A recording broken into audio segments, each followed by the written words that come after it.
Welcome to the course of compiler design. In the previous sessions, we discussed the different phases of compiler, that is lexic analysis and syntax analysis and semantic analysis of compiler. Today we are going to see the runtime environments in a compiler design course.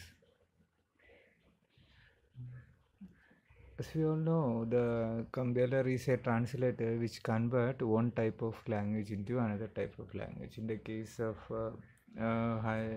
it convert the high level language into low level language. In the overview of compiler, we will discuss the phases of compiler and how the compiler translate this particular high level language into low level language.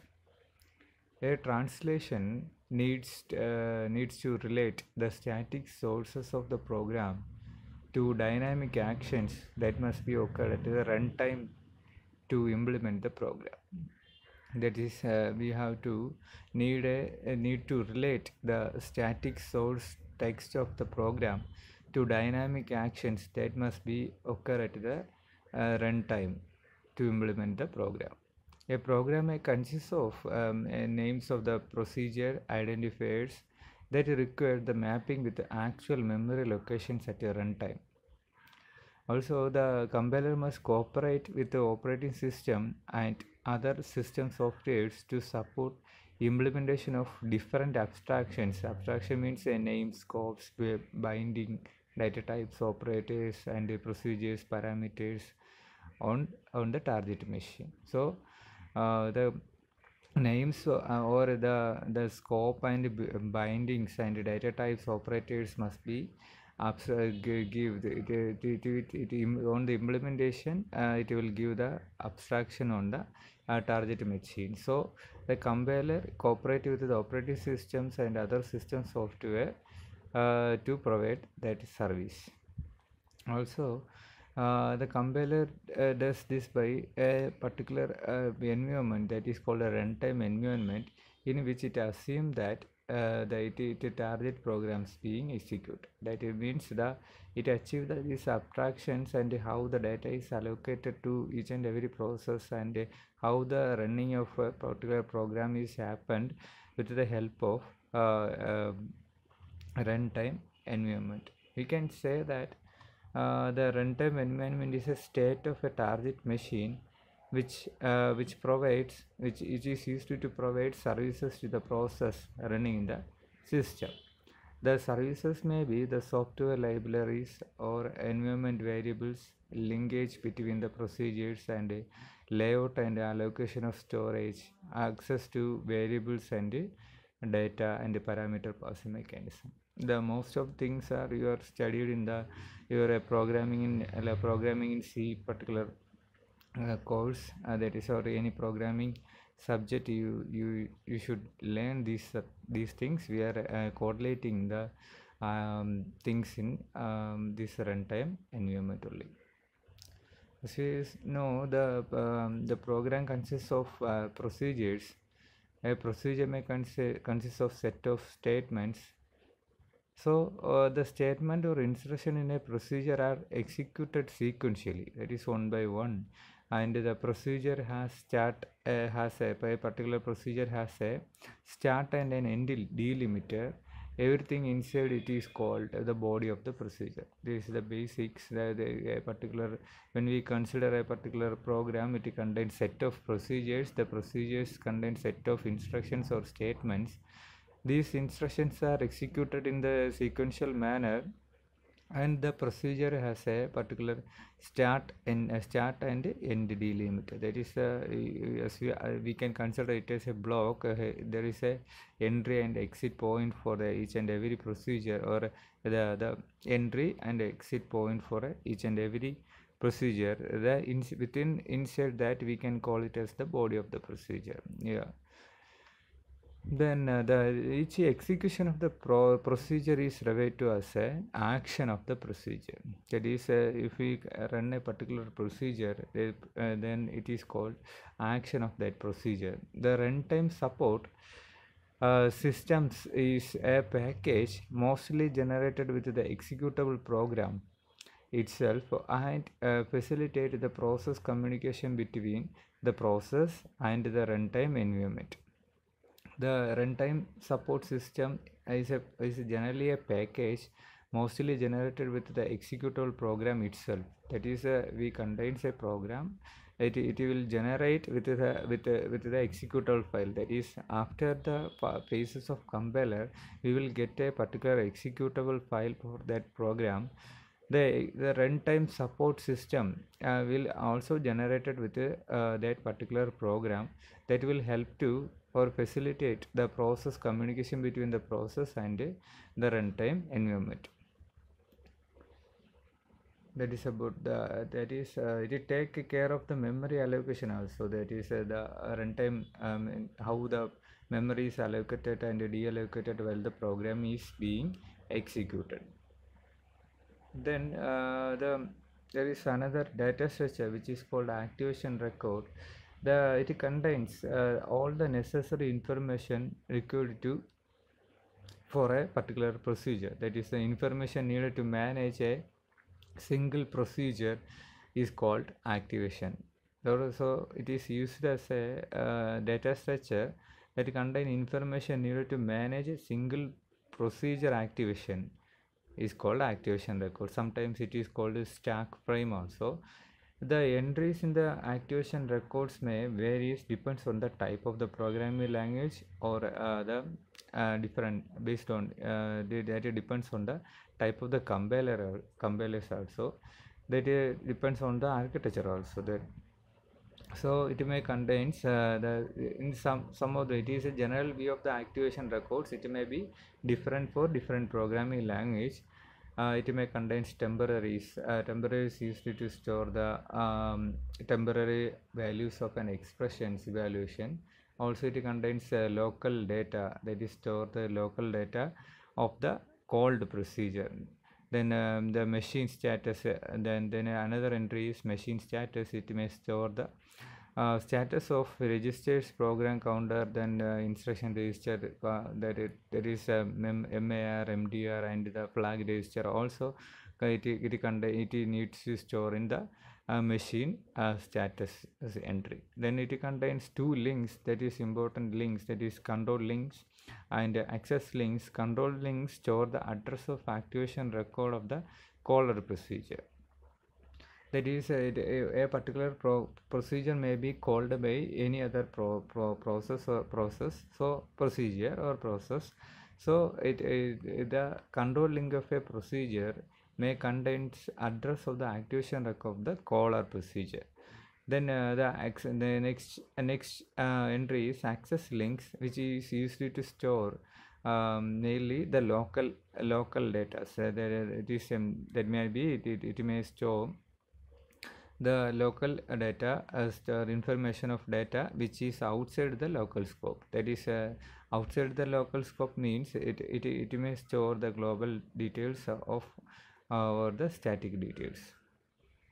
It may contain parameters details and return values also.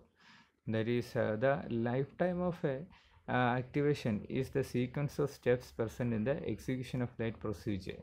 Then whenever the particular set of instructions in a particular procedure is executed, the lifetime of the activation is alive. That is the lifetime of activation is the sequence of steps present in the execution of that procedure. If we consider two procedure F and G, their activation can be their activation will be maybe a non-overlapping or maybe nested. That is if in the case of non-overlapping, first one particular procedure will execute, then only next procedure. If we can say that if after the completion of F, then the procedure G will execute, then we can say that it is a non-overlapping execution or activation, non-overlapping activations of procedure. Or we can say that G after G, then F, then also it is non-overlapping. If the both are executed in an overlap manner, if F is calling G, then G is calling F, then likewise that if within one activation, another activation is coming, then we can say that it is a nested procedure called a nested activation. So the activation may be the non-overlapping or nested also. Also, the procedure is recursive. If a particular procedure is recursive, if a new activation being before an early activation of the same procedure has ended. As you know, the activation of the procedure may be sequential, that is one by one, or non-overlapping, or it may be nested. Nested means within one particular procedure call, another procedure call will come. It may be it is a special case that is of nested, that is it can be a recursive. The procedure activation of a particular procedure can be recursive. If a procedure is recursive, a new activation begins before an early activation of the same procedure has ended. That is the case of recursive. If a procedure F calls G, then G's activation records contains a mix of information about F and G. If a procedure F calls a procedure G, then G's activation record contains a mix of information of F and G. That contains both information. If F calls G, then the activation record of G contains some information of G and also its information about itself. That is G's information. That is contained in the G's activation records. If F is suspended until G is complete, at which point F resumes. That is G's activation record contains information needed to resume the execution of F. That is we will use the control link in a activation record of G points to the activation record of the caller G. That is activation record of caller G means that is F. If F calls another procedure G, then the control link in the activation record of G points to the activation record of caller of G. Caller of G means activation record of F. That is the use of control link. Then each activation record stores a control link to the activation record of the function that invoked it.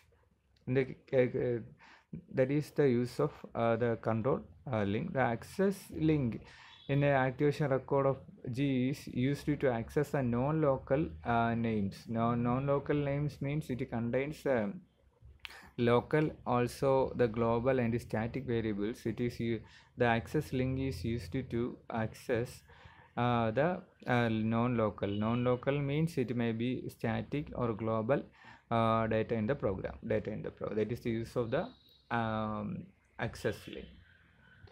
Then the next related topic is the activation tree. That is activation tree show the way the control entries and leaves the activations. It shows the way control entry and enters and leaves the activations.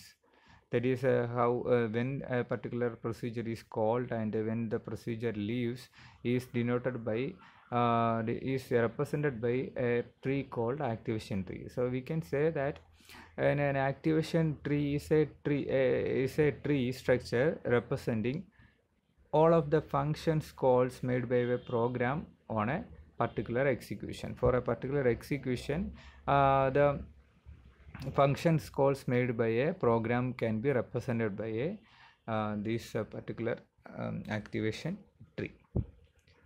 Then come to the properties of the particular activation trees. Each node represents an activation of a procedure. That is, as we all know, the tree data structure contains some set of nodes and set of edges. Each node in the tree represent the activation of a procedure, and the roots show the activation of the main function. Then the edge represents calls between the procedures. There is a properties. If each node represents the activation of a procedure, if Then the root node represent the activation of the main function, and the edge represent the call between these procedures. The nodes for the procedure denoted by X is the parent of node for the procedure Y, if and only if the control flow from procedure X to procedure Y. That is, the node for a procedure X is the parent node of the procedure Y. That is, X is the parent node and Y is the child node, if and only if the control flow from X to procedure Y. That is the case. That is from parent to its child. That is the case.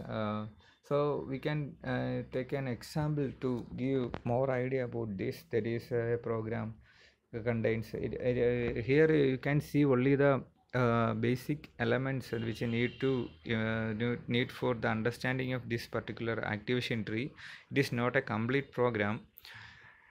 So the it may contain header files and a print statement and scan statement. We here for the ease of analysis and understanding, we are taking only some functions only. So the main functions contains two functions, that is G and F, and the G functions is defined which return the statement S6IT, and also the function F contains the statement return G.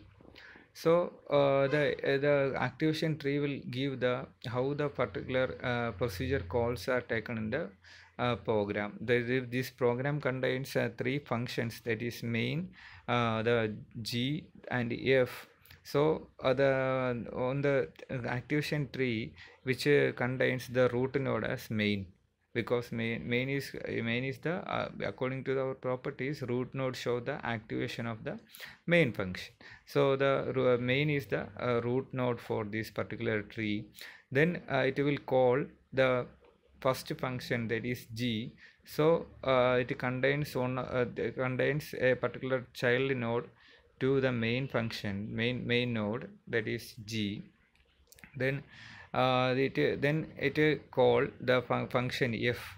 So the G function only contain the return statement which is S6IT. So after the execution of the G function, it will return to the main program. So first we will start from the main program and then call the G function. Then the control of the program will go to the function G.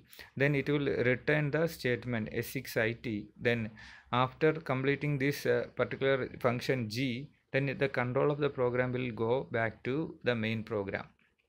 So the control will go to the main function. Then the next steps to execute is called execute is F. So it will call the main function will call the function F. Then the control of the program will go to the function F. Then the F contains the return statement, the return function G of function G. So the control of the particular function will go to again G. Then it will return the return the S6IT. Then after completing the G, it will come to the function F. Then after completing F, the control will go to again the main function. So the activation tree shows represent the how the particular function execute and how the procedure calls are happened in the execution of a particular program. We can go to another example, that is the one function, that is main function contains one statement, that is f of 3. Fib is another function which accept a parameter in the end. Then it will calculate some values, that is calculating calculate means it again return or again call a particular function fib with the parameter n-1 and n-2, and it will add the sum and return it. If the value of n is less than or equal to 1, then it will return the particular n values. That means it will return 0 or and 1 only.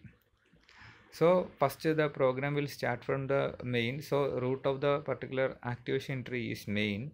Then it will call the function fib of 3.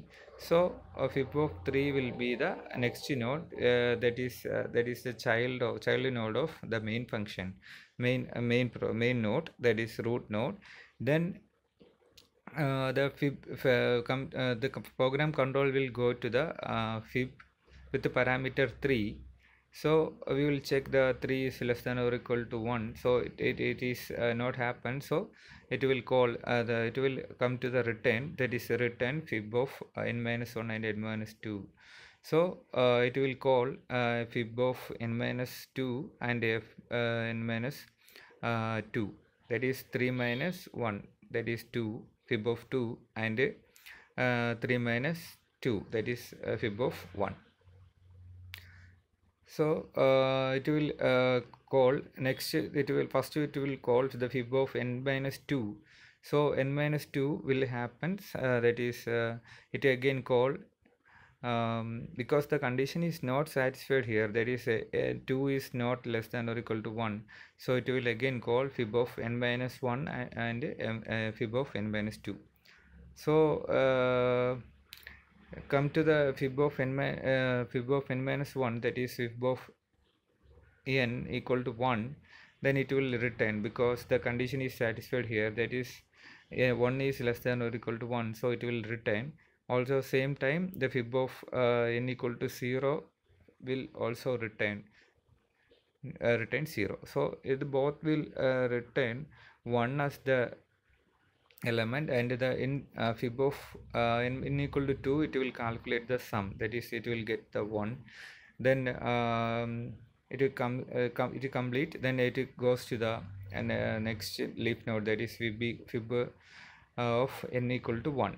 That is fib of n equal to 1 also retains the 1 value, so it will get the sum as 2. Then it will store in the fib of 3. In this manner, the particular activation trees are created, and corresponding to represent the order in which the particular function calls or procedure calls are happened in the system. So now we understand that the procedure are executed in depth first manner. Thus the stack allocation, that is depth first means we are come to the leaf nodes, then in the order left to right we are evaluating it. So we can conclude that the procedure are executed in depth first manner. Thus the stack allocation is the best suitable for the storage of procedure activations. Then come to the another topic, that is next facility provided by the runtime environment is the memory region. The memory region deals with the how the particular logical memory is handled in our runtime. That is mainly the logical memory is divided into 4 regions, that is code region, data region, and stack region, and heap region. The handling, that is converting this logical address into physical address, is the duty of the operating system.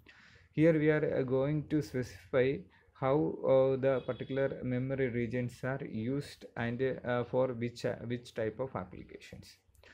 Here you can see that the logical memory is divided into 4 regions, that is code region, and data region, and stack region, and heap region. The code region is also called the text region, that is used to store the code part of the particular program. Then the data region data region is used to store the global and static variables, that is the program may contain static variables or local variables or global variables. The data region is mainly used to store the global and static variables.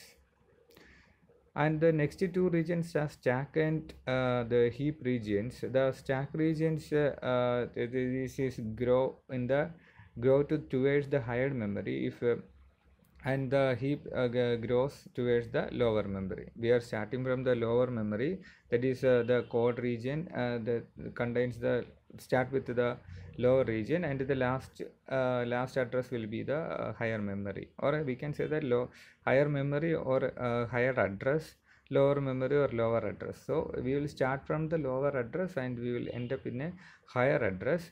The stack grows towards the higher address or higher memory.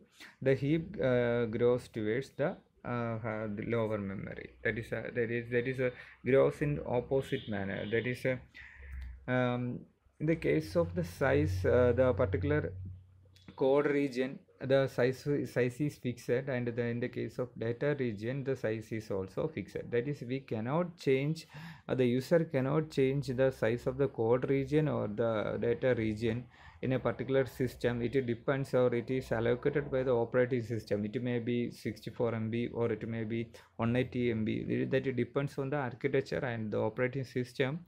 It will allocate space for the code region and the data region.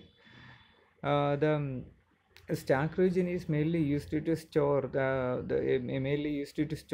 activation records. That is, for each and every procedure in our program, we will create, the particular system will create a particular activation records. Activation records may contains the information related to that called procedure.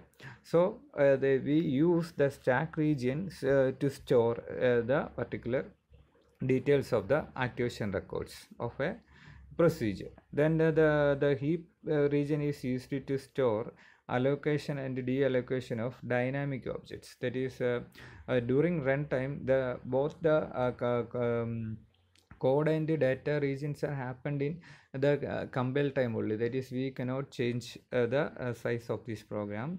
But in the case of heap and stack, it maybe varies the size, depends on the execution. So we can say that the two codes, the two regions, that is code region and data regions, deals with the static memory. Then in the case of stack and heap regions deals with the dynamic memory. For stack is mainly used for store the activation records, and then heap may be used to allocate the dynamic objects or data.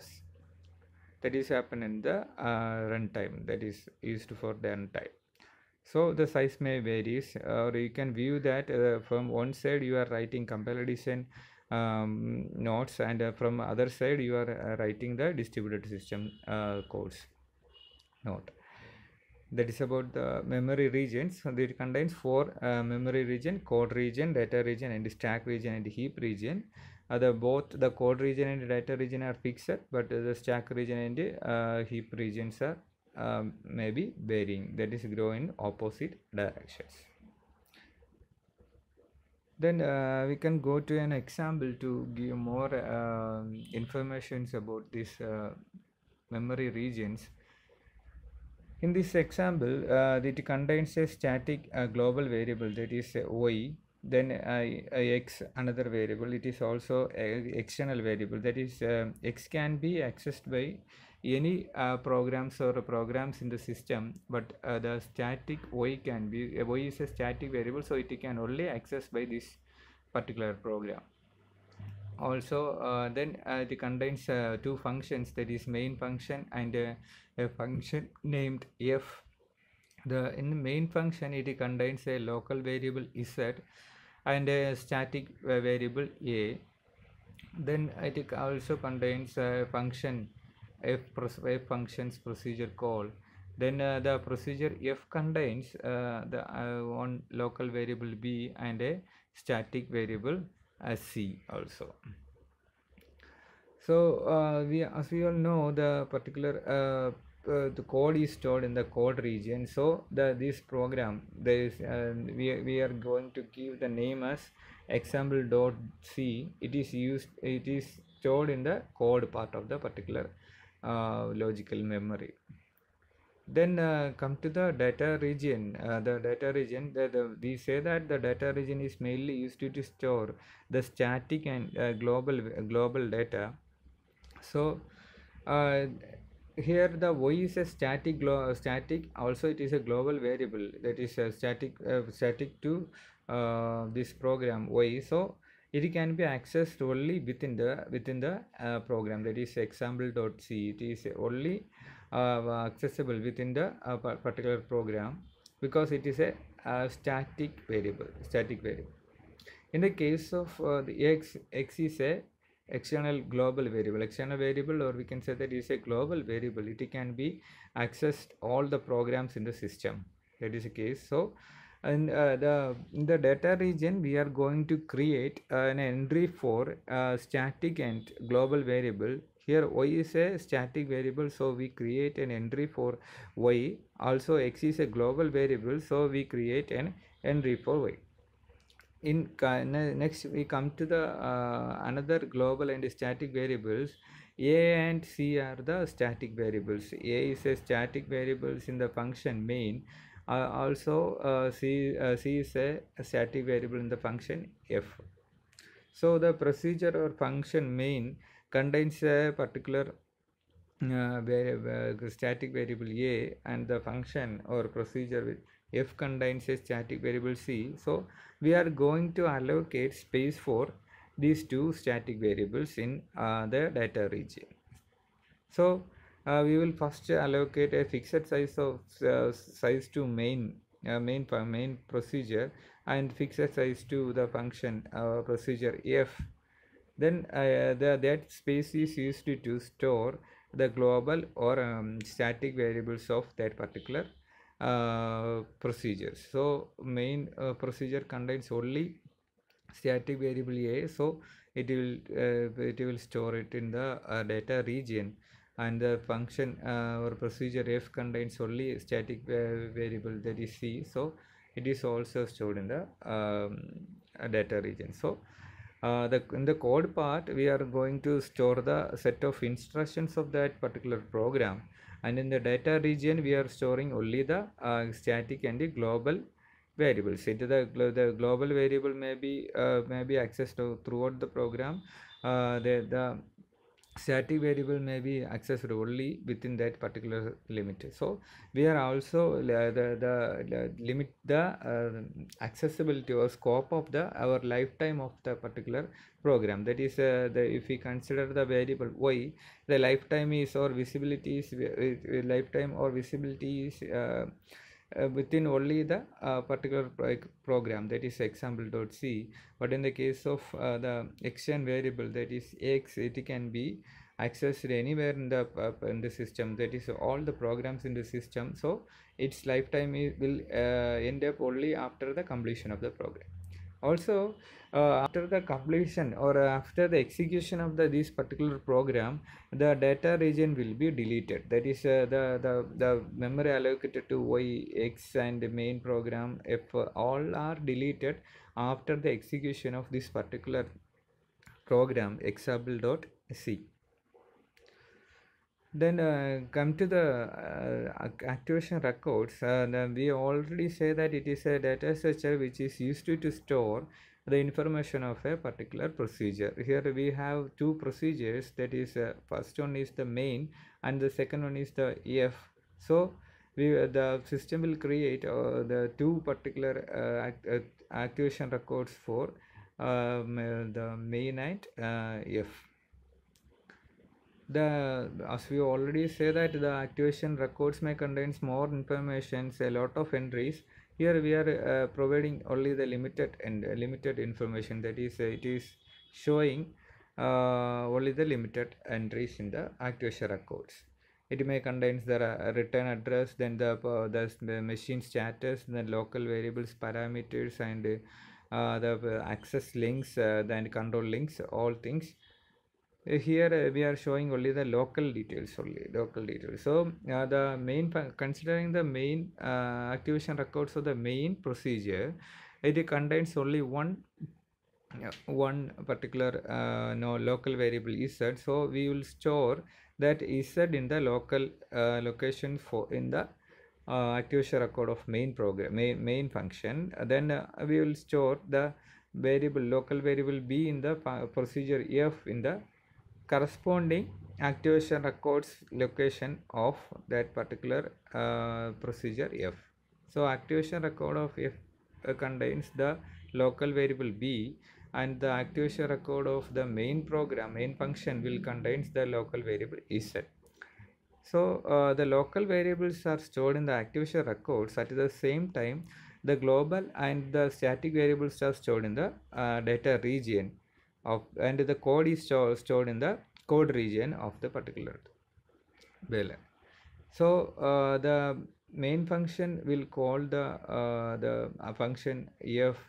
So after the execution of function F, the control will go to the main function. Control must go to the main function. So the control link of a particular activation record of function F will store the address of the activation record of the main function, that is shown by one arrow. After execution of the function F, the corresponding record for the activation record will be deleted. So after the complete execution of the program, there will not be any information about these particular variables in our systems. That is about the activation records and the different regions. So the code region is used to store the code, and the data region is used to store the global and static variables, and the stack and heap regions are used to store dynamic details, and especially the stack regions are used to store the activation records of each and every procedure.